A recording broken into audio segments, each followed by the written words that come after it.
बुद्ध धर्म में दया और करुणा का महत्व अत्यंत उच्च है। गौतम बुद्ध ने जीवन भर यही संदेश दिया कि मानव जीवन का सर्वोच्च उद्देश्य केवल सांसारिक सुख नहीं, बल्कि दूसरों के प्रति दया और करुणा का भाव विकसित करना है।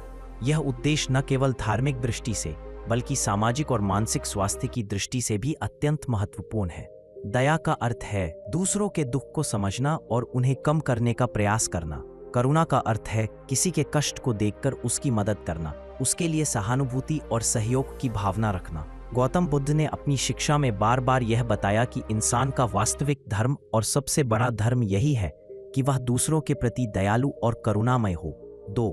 गौतम बुद्ध का जीवन परिचय। गौतम बुद्ध का जन्म लुम्बिनी, वर्तमान नेपाल में लगभग 567 ई पूर्ववर्ष में हुआ था। उनका वास्तविक नाम सिद्धार्थ गौतम था। उनका परिवार शाही था, लेकिन उन्हें जीवन के दुख और संसार के दुखों का ज्ञान हुआ। 2.1 बाल्यकाल और शिक्षा। सिद्धार्थ का पालन पोषण अत्यंत सुख सुविधाओं में हुआ। उन्हें युद्ध, राजनीति और धार्मिक शिक्षा दी गई, फिर भी उन्हें जीवन के वास्तविक दुखों का अनुभव नहीं हुआ। 2.2 जीवन की पहली झलक। दुख का अनुभव। सिद्धार्थ ने अपने जीवन में 4 बार शहर से बाहर यात्रा की। उन्हें वृद्ध, रोगी, मृत व्यक्ति और एक सन्यासी का दर्शन हुआ। इन्हीं दृश्यों ने उन्हें जीवन के दुख और अस्थायी सुख की वास्तविकता का अनुभव कराया। 2.3 संन्यास की ओर। सिद्धार्थ ने 29 वर्ष की आयु में अपने परिवार और राजसी जीवन को त्याग कर सत्य की खोज के लिए संन्यास लिया।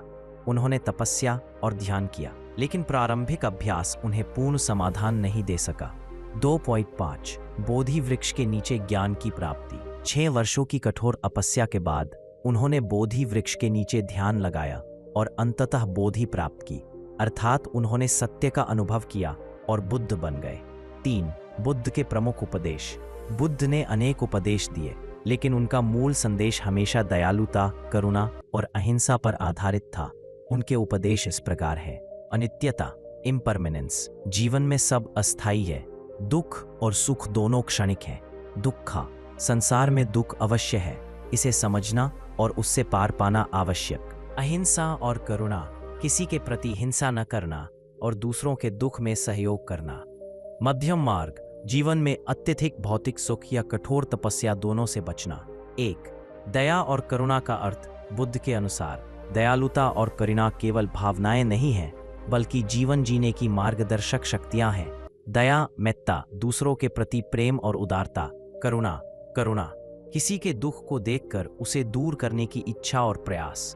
बुद्ध ने यह स्पष्ट किया कि जब कोई व्यक्ति इन गुणों को अपने हृदय में विकसित करता है, तो वह न केवल दूसरों के लिए लाभकारी होता है, बल्कि अपने मन की शांति और आत्मिक सुख भी प्राप्त करता है। 2 दया और करुणा का सामाजिक महत्व। समानता और सह-अस्तित्व। दया और करुणा से समाज में आपसी प्रेम और सहयोग बढ़ता है। संकट में सहारा। जो व्यक्ति करुणामय होता है, वह संकट के समय दूसरों की मदद करता है। सकारात्मक वातावरण। करुणा से समाज में अहिंसा और सद्भावना का वातावरण बनता है। 3 बुद्ध के उपदेशों में दया और करुणा। बुद्ध ने कई उपदेशों में दया और करुणा के महत्व पर जोर दिया। कुछ प्रमुख उपदेश इस प्रकार है। 3.1 दया का उपदेश। बुद्ध है करुणा से बड़ा कोई धर्म नहीं। जो दूसरों के दुख को समझता है और उन्हें कम करने का प्रयास करता है, वही सच्चा धर्म निभाता है। 3.2 करुणा का उपदेश।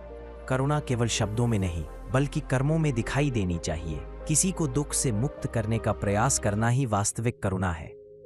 3.3 उदाहरण और दृष्टांत। एक बार बुद्ध ने बताया कि एक व्यक्ति जंगल में घायल हुआ था। सभी उसे अनदेखा कर गए, लेकिन एक दयालु व्यक्ति ने उसकी मदद की। इस उदाहरण से यह सिखाया गया कि केवल शब्दों से दया नहीं होती, कर्म आवश्यक है। उन्होंने यह भी बताया कि दया और करुणा का अभ्यास स्वयं के लिए भी लाभकारी है। जब हम दूसरों के लिए प्रेम और करुणा दिखाते हैं, तो हमारे हृदय से द्वेष और ईर्ष्या दूर होती है। 4 दया और करुणा के अभ्यास के तरीके। सहानुभूति का विकास। दूसरों के दृष्टिकोण को समझना। सकारात्मक शब्द और व्यवहार। किसी के प्रति क्रोध या नफरत न दिखाएं। दान और सहायता। जरूरतमंदों की मदद करें। संज्ञा और ध्यान। रोज ध्यान के माध्यम से अपने मन को करुणामय बनाएं। अहिंसा का पालन। न केवल शारीरिक, बल्कि मानसिक और वाचिक हिंसा से भी बचें। भाग 2 में हमने दयालुता और करुणा का अर्थ, समाज में महत्व, बुद्ध के उपदेश और अभ्यास के तरीके को देखा। अगर आप चाहें तो मैं भाग 3 में इन उपदेशों को और गहराई से उदाहरण, कथाओं और जीवन में पालन के मार्गों सहित विस्तार करूं, जिससे यह 20,000 शब्दों की श्रृंखला की ओर बढ़ सके। 1. दया और करुणा का व्यक्तिगत जीवन में महत्व। गौतम बुद्ध ने बार बार यह स्पष्ट किया कि दयालु और करुणामय होना केवल दूसरों के लिए नहीं, बल्कि स्वयं के लिए भी लाभकारी है। जब हम दूसरों के दुख को समझते हैं और उनकी सहायता करते हैं, तो हमारे मन से क्रोध, घृणा और ईर्ष्या दूर होती है। दया और करुणा के अभ्यास से हमारा मन शांत और संतुलित रहता है। उदाहरण: एक व्यापारी अपने व्यापार में असफल हो गया। उसके दोस्त और परिवार ने उसका मजाक उड़ाया, लेकिन एक सज्जन व्यक्ति ने उसकी मदद की और उसे हिम्मत दी। समय के साथ वह व्यापारी सफल हुआ। यह उदाहरण यह सिखाता है कि दयालुता और करुणा का फल हमेशा सकारात्मक होता है। दया और करुणा के लिए बुद्ध के दृष्टांत 2.1 बंदर और नाग का दृष्टांत। एक बार जंगल में एक घायल नाग और एक घायल बंदर मिले। सभी जानवर उन्हें छोड़कर भाग गए, लेकिन एक करुणामय व्यक्ति ने उनकी मदद की। अंत में नाग और बंदर दोनों ठीक हो गए और उन्होंने उस व्यक्ति की रक्षा की। संदेश: करुणा का फल कभी भी तुरंत न दिखाई दे, लेकिन अंततः यह अपने आप लौटकर आता है। 2.2 राजा और भिक्षु की कथा। एक बार एक राजा ने भिक्षु को अपमानित किया। भिक्षु ने उसे क्षमा किया और उसकी सहायता की। इससे राजा का हृदय परिवर्तन हुआ और उसने अपने प्रजा के प्रति करुणा और दया का मार्ग अपनाया। संदेश: करुणा और दया का अभ्यास दूसरों के मन को बदलने की शक्ति रखता है। 3. दया और करुणा का समाज पर प्रभाव। शांति और सद्भावना का निर्माण। जब समाज में लोग दूसरों के दुख को समझते हैं और मदद करते हैं, तो हिंसा और संघर्ष कम होते हैं। सह अस्तित्व की भावना। करुणा से लोगों में सहयोग और विश्वास बढ़ता है। सकारात्मक संस्कार। बच्चों और युवा पीढ़ी में दया और करुणा की भावना विकसित होती है। उदाहरण: यदि कोई समुदाय विपत्ति में हो और लोग करुणामय हों, तो समाज जल्दी पुनर्निर्माण करता है और सभी सदस्य सुरक्षित रहते हैं। 4. दया और करुणा के दैनिक अभ्यास। बुद्ध ने हमें रोजमर्रा के जीवन में दया और करुणा के साधारण लेकिन प्रभावशाली अभ्यास सुझाए हैं। सहायता करना। छोटे से छोटा कार्य भी, जैसे किसी बुजुर्ग को रास्ता दिखाना या भूखे को खाना देना। सहानुभूति दिखाना। किसी की बात ध्यान से सुनना और उनकी पीड़ा को समझना। मनोवृत्ति सुधारना। दूसरों के दोषों पर क्रोध नहीं करना, बल्कि समझ और क्षमा दिखाना। ध्यान और मनन। रोज ध्यान के समय दूसरों के लिए प्रेम और करुणा का भाव विकसित करना। 1. दया और करुणा का आध्यात्मिक महत्व।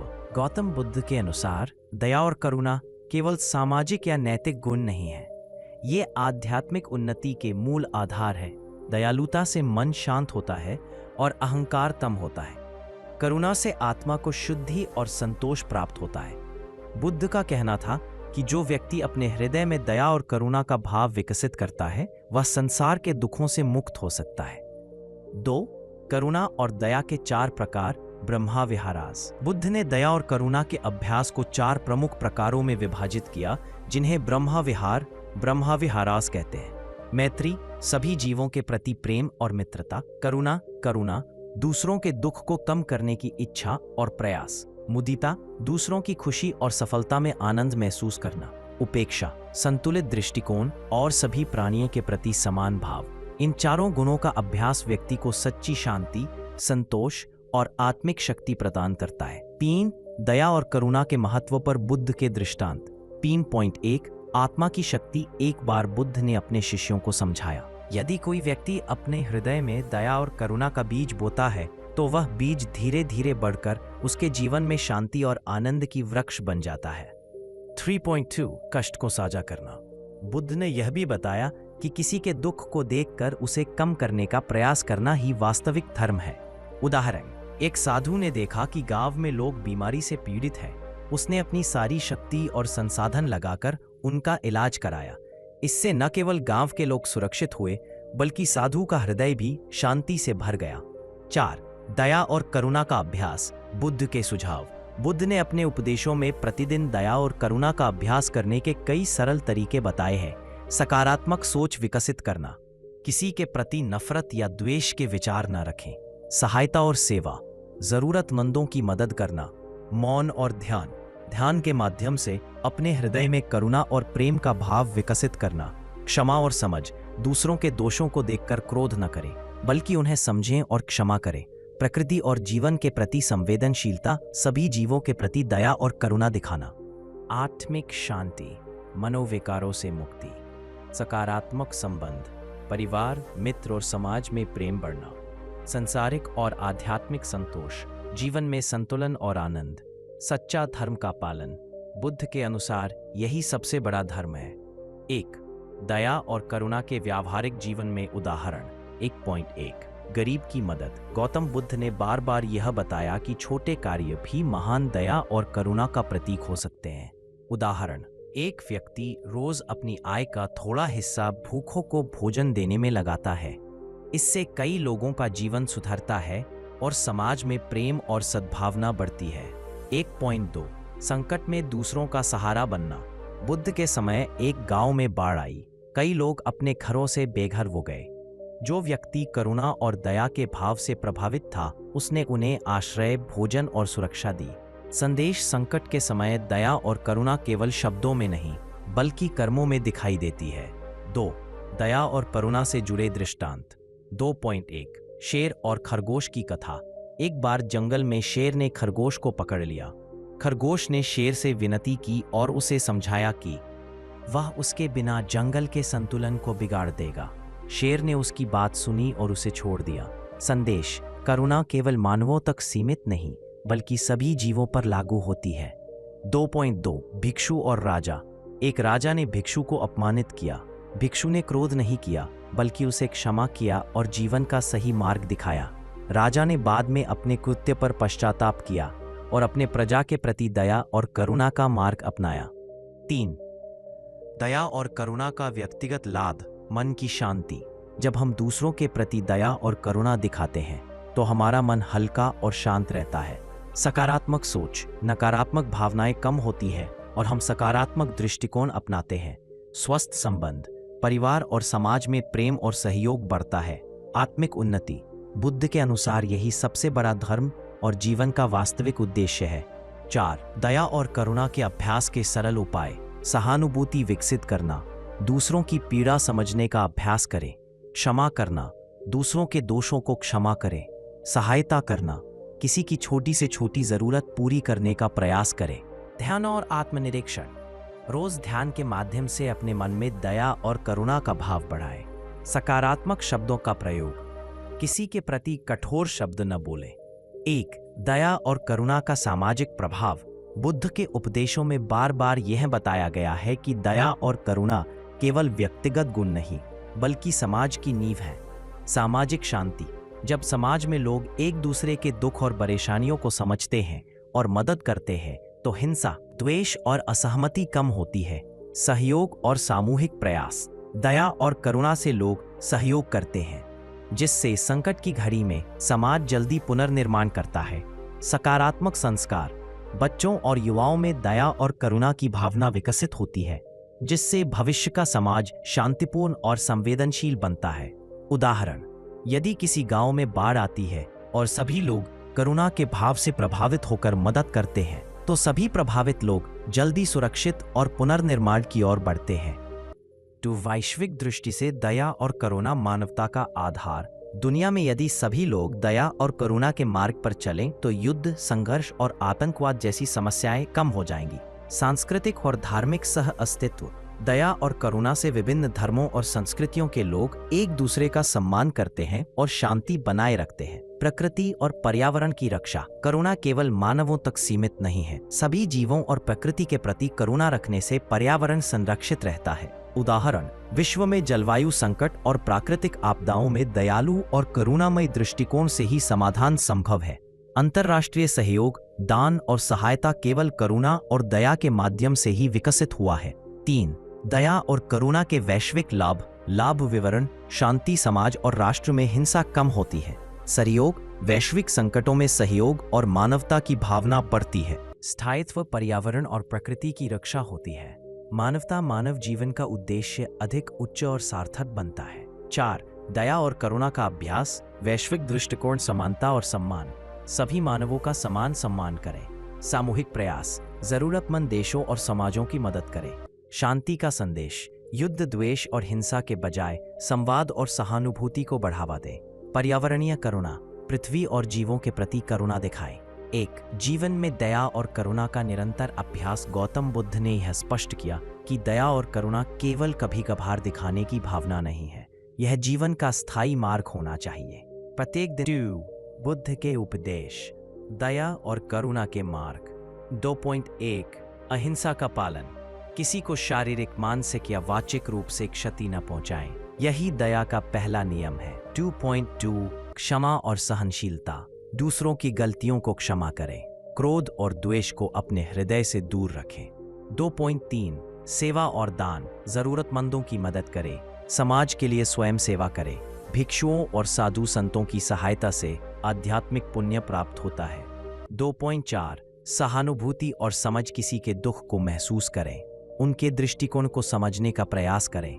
3 जीवन के विभिन्न क्षेत्र में दया और करुणा, क्षेत्र अभ्यास, परिवार, बुजुर्गों, बच्चों और जीवन साथी के प्रति दया और करुणा दिखाएं। समाज, पड़ोसियों और समुदाय में मदद करें, किसी को नुकसान न पहुंचाएं। कार्यस्थल, सहकर्मियों के प्रति संवेदनशील और सहयोगी बने।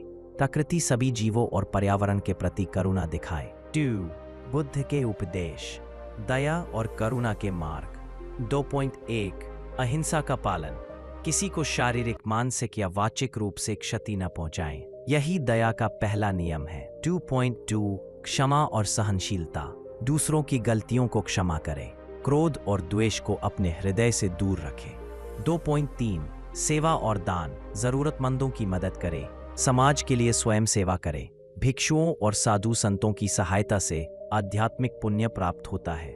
2.4 सहानुभूति और समझ, किसी के दुख को महसूस करें, उनके दृष्टिकोण को समझने का प्रयास करें। 3 जीवन के विभिन्न क्षेत्र में दया और करुणा, क्षेत्र अभ्यास, परिवार, बुजुर्गों, बच्चों और जीवन साथी के प्रति दया और करुणा दिखाएं। समाज, पड़ोसियों और समुदाय में मदद करें, किसी को नुकसान न पहुंचाएं। कार्यस्थल, सहकर्मियों के प्रति संवेदनशील और सहयोगी बने। प्रकृति, सभी जीवों और पर्यावरण के प्रति करुणा दिखाएं। 4 दया और करुणा से मिलने वाले लाभ, आत्मिक शांति, क्रोध और द्वेष से मुक्त जीवन, सकारात्मक संबंध, परिवार, मित्र और समाज में प्रेम और सहयोग, मानवता का विकास, दुनिया में शांति और संतुलन, सच्चा धर्म का पालन। बुद्ध के अनुसार यही सबसे बड़ा और स्थायी धर्म है। 5 दैनिक जीवन में अभ्यास के सरल उपाय, सकारात्मक दृष्टिकोण, किसी की गलती पर क्रोध न करें। सहानुभूति का अभ्यास, किसी की पीड़ा को महसूस करें और मदद करें। दान और सेवा, छोटी से छोटी मदद भी महत्वपूर्ण है। ध्यान और मनन, हर दिन 5 से 10 मिनट ध्यान करें और दया करुणा का भाव अपने हृदय में विकसित करें। 1 दया और करुणा से मानसिक शांति, गौतम बुद्ध ने बताया कि दयालु और करुणा में व्यक्ति का मन स्थिर और शांत होता है। क्रोध, द्वेष और ईर्ष्या से मुक्त रहकर व्यक्ति अपने जीवन में सच्चा सुख और संतोष प्राप्त करता है। मानसिक शांति के कारण वह निर्णय लेने में भी संतुलित और बुद्धिमान बनता है। दृष्टांत, एक साधु अपने गांव में रहता था। वह हमेशा दूसरों की मदद करता और किसी के प्रति क्रोध नहीं करता। समय के साथ उसका गांव भी शांतिपूर्ण और सहयोगपूर्ण बन गया। 2 दया और करुणा से आध्यात्मिक उन्नति, सकारात्मक ऊर्जा, दया और करुणा से व्यक्ति का हृदय शुद्ध होता है। सत्य और धर्म का पालन, यह गुण व्यक्ति को जीवन में सच्चे धर्म और मार्ग पर ले जाते हैं। आत्मिक संतोष, जो दूसरों के लिए कार्य करता है वह स्वयं भी सुखी और संतुष्ट रहता है। बुद्ध का उपदेश, सच्ची करुणा और दया केवल शब्दों में नहीं बल्कि कर्मों में प्रकट होनी चाहिए, यही जीवन का सर्वोच्च धर्म है। जीवन में दया और करुणा का दैनिक अभ्यास विवरण, सहानुभूति, किसी की पीड़ा को समझें और उनका दुख कम करने का प्रयास करें। सेवा, गरीब, भूखे, बीमार या जरूरतमंद की सहायता करें। क्षमा, दूसरों के दोषों को क्षमा करें और अपने हृदय से द्वेष हटाएं। ध्यान, रोज ध्यान करके अपने हृदय में प्रेम और करुणा का भाव विकसित करें। सकारात्मक शब्द, किसी के प्रति कठोर या अपमानजनक शब्द ना बोले। 4 दया और करुणा के वैश्विक लाभ, संपूर्ण मानवता में शांति, युद्ध और हिंसा कम होते हैं। सामाजिक सहयोग और विश्वास, समाज में आपसी प्रेम और सुरक्षा बढ़ती है। प्रकृति और जीवों की रक्षा, सभी जीवों के प्रति करुणा रखने से पर्यावरण सुरक्षित रहता है। दृष्टांत, अंतर्राष्ट्रीय सहायता और सहयोग जैसे प्राकृतिक आपदा में राहत कार्य, दान और सेवा केवल दया और करुणा से संभव हुए हैं। 5. बुद्ध का अंतिम संदेश। गौतम बुद्ध का यह उपदेश जीवन भर का मार्गदर्शन है। दया और करुणा से बड़ा कोई धर्म नहीं। जो दूसरों के दुख को समझता है और उनकी सहायता करता है, वही सच्चा धर्म निभाता है। यह केवल दूसरों के लिए नहीं, बल्कि अपने जीवन के लिए भी सर्वोच्च लाभकारी है। 1. दया और करुणा का सार। गौतम बुद्ध ने अपने पूरे जीवन में यही सिखाया कि दया और करुणा केवल भावनाएं नहीं है, बल्कि जीवन का मार्ग और धर्म है। जो व्यक्ति दूसरों के दुख को समझता है और उनकी मदद करता है, वही सच्चा मानव और धर्मात्मा है। दया और करुणा का अभ्यास व्यक्ति को मानसिक शांति, आध्यात्मिक उन्नति और सामाजिक सम्मान प्रदान करता है। 2. बुद्ध के दृष्टांतों से शिक्षा। 2. एक दृष्टांत, साधु और राजा। एक राजा ने भिक्षु को अपमानित किया। भिक्षु ने क्रोध नहीं किया, बल्कि उसे क्षमा किया और दया और करुणा का मार्ग दिखाया। अंततः राजा ने अपने प्रजा के प्रति करुणामय दृष्टिकोण अपनाया। 2. एक दृष्टांत, जंगल का नाग और बंदर। एक घायल नाग और बंदर को एक करुणामय व्यक्ति ने मदद की। इससे यह स्पष्ट हुआ कि करुणा का प्रभाव सभी जीवों पर होता है और इसका फल अंततः लौटकर आता है। 3. दया और करुणा का दैनिक जीवन में पालन। सहानुभूति दिखाएं, दूसरों के दुख को महसूस करें, सहायता करें, जरूरतमंदों की मदद करें, क्षमा करें, दूसरों के दोषों को क्षमा करें, सकारात्मक शब्द प्रयोग करें, किसी के प्रति कठोर शब्द न बोलें। ध्यान और मनन करें, रोज ध्यान के माध्यम से दया और करुणा का भाव बढ़ाएं। 4. दया और करुणा के लाभ विवरण। मानसिक शांति, क्रोध और द्वेष से मुक्ति, सकारात्मक संबंध, परिवार और समाज में प्रेम और सहयोग, आध्यात्मिक उन्नति, आत्मा का शुद्धिकरण और सामाजिक शांति, समाज और राष्ट्र में स्थायित्व और सद्भावना। वैश्विक लाभ, युद्ध और हिंसा कम, सहयोग और मानवता बढ़े। 5. अंतिम मार्गदर्शन। दया और करुणा का मार्ग कठिन नहीं, पर निरंतर अभ्यास और हृदय की शुद्धि चाहिए। अपने जीवन में इसे अपनाएं, दूसरों की मदद करें, क्षमा करें और प्रेम और करुणा का प्रकाश फैलाएं। यही गौतम बुद्ध का सर्वोच्च उपदेश है और यही जीवन का वास्तविक धर्म है। 1. समेकन। दया और करुणा का सार। गौतम बुद्ध का यह उपदेश जीवन का सर्वोच्च मार्ग है। दया और करुणा केवल भावनाएं नहीं, बल्कि कर्म और जीवन का मार्ग है। उनका अभ्यास व्यक्तिगत, सामाजिक और वैश्विक स्तर पर शांति और संतुलन लाता है। यह व्यक्ति को मानसिक शांति, आध्यात्मिक उन्नति और सच्चा धर्म निभाने की शक्ति देता है। दया और करुणा से बड़ा कोई धर्म नहीं। यह मूल संदेश पूरी श्रृंखला का केंद्र बिंदु है। 2. विस्तृत दृष्टांत और कथाएं।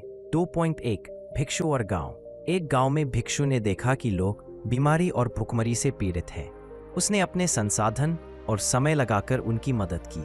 परिणाम स्वरूप गांव में लोगों का जीवन सुधरा और भिक्षु का हृदय संतोष और शांति से भर गया।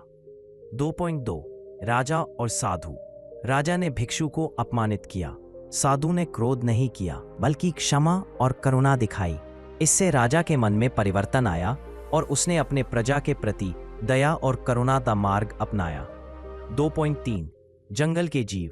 एक घायल शेर और खरगोश को एक करुणामय व्यक्ति ने बचाया। इससे यह स्पष्ट हुआ कि करुणा का प्रभाव सभी जीवों पर पड़ता है और इसका फल हमेशा लौटकर आता है। 3 जीवन में दया और करुणा के अभ्यास का अंतिम मार्गदर्शन। सहानुभूति और समझ। दूसरों के दुख और परिस्थितियों को समझें, सहायता और सेवा, जरूरतमंदों की मदद करें, क्षमा और धैर्य, दूसरों के दोषों को क्षमा करें और धैर्य रखें। ध्यान और मनन। रोज ध्यान और चिंतन के माध्यम से हृदय में दया और करुणा का भाव विकसित करें। सकारात्मक दृष्टिकोण और शब्द, नकारात्मक भाव और कठोर शब्दों से दूर रहें। 4 वैश्विक और सामाजिक लाभ। व्यक्तिगत मानसिक शांति, आध्यात्मिक संतोष, सकारात्मक संबंध, सामाजिक शांति, सहयोग, सामूहिक सुरक्षा, सकारात्मक संस्कार, वैश्विक युद्ध और हिंसा में कमी, सहयोग और मानवता का विकास, पर्यावरण की रक्षा। 5 अंतिम संदेश। बुद्ध का उपदेश। सच्चा धर्म किसी पुस्तक, कर्मकांड या शब्दों में नहीं, बल्कि दयालुता और करुणा के जीवन भर अभ्यास में है। जो अपने हृदय में दूसरों के प्रति प्रेम और करुणा विकसित करता है, वही सच्चा मानव और धर्मात्मा है। यही जीवन का सर्वोच्च उद्देश्य है। 6 समापन। इस 10 भाग श्रृंखला में हमने देखा बुद्ध का जीवन और संदेश, दयालुता और करुणा का अर्थ और महत्व, व्यवहारिक जीवन में उदाहरण और दृष्टांत, दैनिक अभ्यास और जीवन मार्गदर्शन, सामाजिक और वैश्विक लाभ, आध्यात्मिक और मानसिक उन्नति। इस प्रकार दया और करुणा से बड़ा कोई धर्म नहीं, और इसे जीवन में अपनाकर हम सच्चा सुख, शांति और संतोष पूजेंगे।